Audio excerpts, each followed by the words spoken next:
Right now, violence rocks Egypt, and today the president reacts strongly. We'll have the latest, and we'll also hear from a sitting congressman about what lies ahead. And next, could this man be the next county executive for Westchester County? Well, he certainly hopes so. We'll be sitting down for a one-on-one and get the inside scoop on the fair housing case, and we got more developments on that today. And later, we're quickly approaching primary day in New York City. And during today's strategy session, our panelists put their heads together and try and give these mayoral hopefuls some advice for the last 26 days. Good evening, everybody, and welcome to RFL. I'm Richard French. Thanks so much for joining us this Thursday evening, August 15th. And this program doesn't usually focus on international issues, but today the scene unfolding in Egypt so bad, it leads every show, and for good reason. It is a nation divided, facing increasing violence between supporters of Egypt's deposed president and opposition sources. Well, today authorities have decided to allow police to use deadly force to protect themselves and key state institutions from attacks. This is the result of the backlash from a crackdown on protesters. Nothing spared, including dozens of churches across the country torched. President Obama, vacationing in Martha's Vineyard, he came out to discuss what the White House plans to do. While we want to sustain our relationship with Egypt, our traditional cooperation cannot continue as usual when civilians are being killed in the streets and rights are being rolled back. Announcing today the cancellation of a U.S. Egyptian joint military exercise scheduled for next month. The continuing instability, it follows last month's removal of Egyptian President Mohamed Morsi by Egyptian security forces. Mr. Obama has been criticized for not calling the Egyptian president's removal a coup, which would mean the White House would have to end its $1.3 billion a year aid package to the country. The Egyptian Health Ministry confirms at least 700 people have been killed in this latest violence. On Wednesday, more than 3,000 were injured. The fear for U.S. interests is that the violence could spread throughout the Middle East.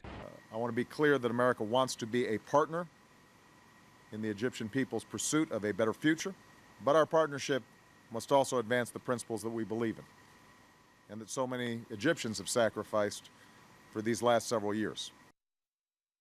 And for more, we're very pleased to be joined by Congressman Steve Israel, chairman of the Democratic Congressional Campaign Committee and Democrat representing Long Island, New York. Congressman, thank you.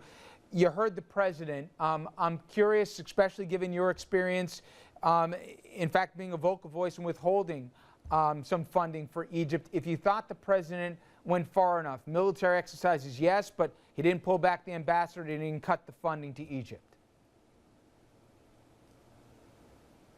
Well, I think we should cut funding to Egypt, and in fact, I've actually done it before with positive effects. Several years ago, I led the fight to reduce foreign military financing to Egypt by over $200 million because Egypt was doing nothing while terrorists were digging tunnels from Egypt into Gaza and smuggling weapons and bombs which were being used to fire upon Israel. I asked the Egyptians to do a better job of policing those tunnels. They refused.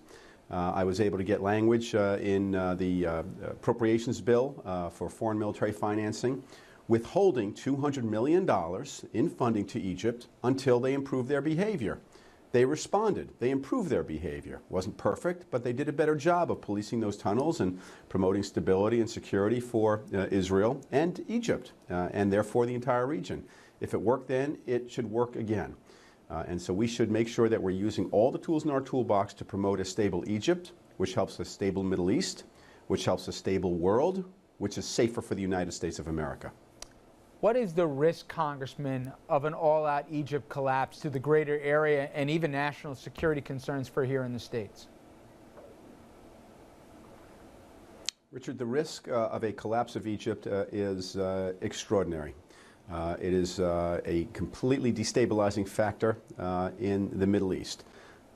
Even with a fairly secure relationship between Israel and Egypt, there were some terrorists who just managed to fire a rocket headed for Eilat in Israel. Were there to be a complete meltdown of any authority in Egypt, the rockets would fire with impunity. And so security between Egypt and Israel is essential to security and stability in the Middle East. It is essential to our own security because you don't want the Middle East to fall apart and become an even greater haven for al-Qaeda and other terrorist organizations. It is in America's interest to have a secure Middle East, and you cannot have a secure Middle East without a stable Egypt. And right now, Egypt is not stable. Obviously, the State Department is going to play a big role here. Secretary Kerry, what kind of leverage does he have? You mentioned funds and that we give Egypt is significant, but what more than condemning them should we as the United States expect out of Egypt going forward? Well, the most significant leverage is the purse string. It works like that whether you're talking about domestic policy or foreign policy. And moral suasion is important, but money talks volumes. And so I believe we should do what we did before.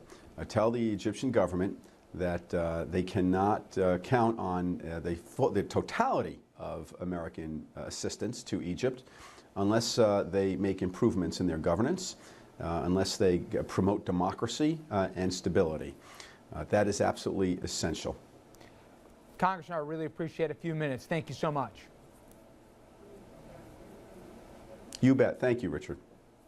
All right, I want to bring our panel in on this. Jeannie Zaino, professor of political science from Iona College, Dominic Carter, political journalist and author, and Tom Doherty, partner at Mercury and a former advisor to New York Governor George Pataki. Tom, I'll start with you. The options were between bad and worse for the president here. The situation is unfolding, and a real chance for civil war if it's potentially in the region and all those things. The most he could have done would be cut off the funding. If he said the word coup today or just decided that he wanted to withdraw the funding of $1.3 billion, he could have. Instead, he chose to withdraw us from those joint military operations. Should he have pulled the funding? Some say what we're doing right now is, in effect, underwriting repression. No, absolutely not. I mean, the problem with this administration right now is they don't even know what they're doing. Is that on one hand, they stood on top of the mountains and told everybody how they got rid of Mubarak, allowed a guy like Morsi, who had no business running a national government, had no experience running a government, and we saw that, economic chaos in the country, total unrest in the country. And the only way to get is the only respected group of people in that country is the military. And now you're saying to them, well, we're gonna give you your money, but